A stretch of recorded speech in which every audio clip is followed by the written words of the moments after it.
টক দই। এখানে আমি দিয়েছি হলুদের গুঁড়া, মরিচের গুঁড়া, গরম মশলার গুঁড়া, আদার গুঁড়া, পেঁয়াজের গুঁড়া, ধনের গুঁড়া, জিরা গুঁড়া, তান্দুরি মশলা, এটা আমার ঘরে করা, তেল আর লেবুর রস, সাথে একটু লবণ,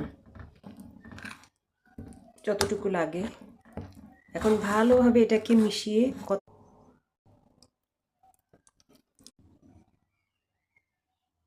দেখবো কেমন হচ্ছে। আলহামদুলিল্লাহ ভালো হয়েছে। আলহামদুলিল্লাহ, এই তো হয়ে গেল।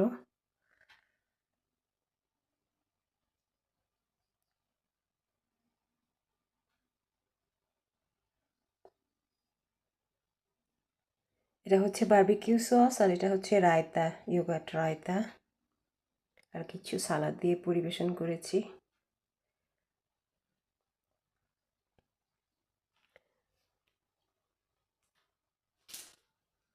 আলহামদুলিল্লাহ,